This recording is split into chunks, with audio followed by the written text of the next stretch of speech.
to support that budget. We do have two restricted funds in the association. One is a seminary debt relief fund, and one is a mission support fund, which supports our mission congregations. But every dollar given by our member congregations to those funds goes directly to those causes. Not any of the money that's given by our congregations is used for administrative purposes in either of those programs. So if a congregation gives $1,000 to help seminarians in the first 5 years that they're serving an LCMC congregation after they graduate from seminary to reduce their seminary debt, then all of that money goes towards that fund, and none of it is used administratively. So if congregations each gave a couple $1,000s a year to the association, our general fund would be met. And in fact, every year we have managed to stay in the black in the association. We had a couple of years where when our employees went full-time for the first year, that it was a bit of a challenge, but our congregations have faithfully supported the general fund of the association these years. So that's also then answering everything that's a part of number 5, the financial implications of joining the association. Number 6, do we have a seminary in LCMC? And the answer is no, we don't. We don't have our own seminary. Bricks and mortar cost a great deal of money, and we believe that there are a lot of folks out there who are doing a very fine job of theological education, and we are partnering with them. We partner with them wherever we can to provide theological education for our students.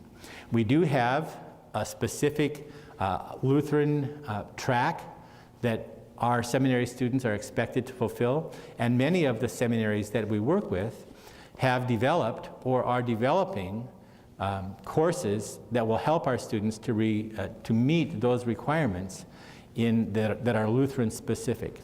So, for instance, we have a relationship with Bethel Seminary in St. Paul, Minnesota, which has connections with the Baptist Church that is working to provide the courses that are needed by our Lutheran students there at Bethel so that they can fulfill the requirements that they need to be certified in LCMC. And we think that that's good stewardship. We think that it's a productive way to meet the needs that we have for theological education in the association. Although we do have a number of people that are working at providing some very specific Lutheran alternatives to theological education as well. And there are going to be a number of very creative ways that we will address the whole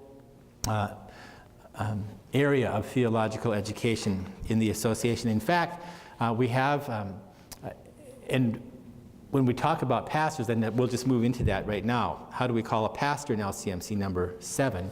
There's 2 ways that congregations can call pastors in the association. First of all, congregations deal directly with candidates in LCMC. Congregations list their openings at our website, and they'll have a job description and a contact person's name and an email address or a telephone number where that contact person can be reached. And then candidates will submit their resumes directly to congregations. Congregations will decide how many people they want to interview, and they will call their pastor. So congregations deal directly with candidates in the association. But congregations are free to call whomever they wish as their pastor. They may call a pastor from our list of certified pastors, or they may call a pastor to a contract call in the association. A certified call is very similar to any call that any mainline church would give to a pastor. Pastors that are on our list of certified pastors have a baccalaureate degree. They have a 4-year degree. They also have a Master of Divinity degree from an accredited seminary. They have a year of internship. They've done some, in many cases, some pastoral care and counseling. They've had some psychological evaluation. And so they have to meet a whole list of requirements to be added to our list of certified pastors. And many of our congregations call somebody from that list of certified pastors within the association. However, congregations can also call a pastor to a contract call in LCMC, which means that they may not have met all of the educational requirements that we have in the association, but the congregation, recognizing that a person has pastoral gifts and talents, may call that person to the office of Word and Sacrament Ministry in their congregation, and that person then serves in that congregation until the end of their term there, and then they can take another contract call in another congregation if they so desire, or not. But that is entirely up to the candidate and to the congregation. And this is where many of our districts in the association are working to provide some basic theological education for persons that are interested in contract calls in their districts. We have one of our districts in Iowa, or in not just in Iowa, but Iowa and Nebraska, that part of the country, that's developed what's called Beyond the River Academy.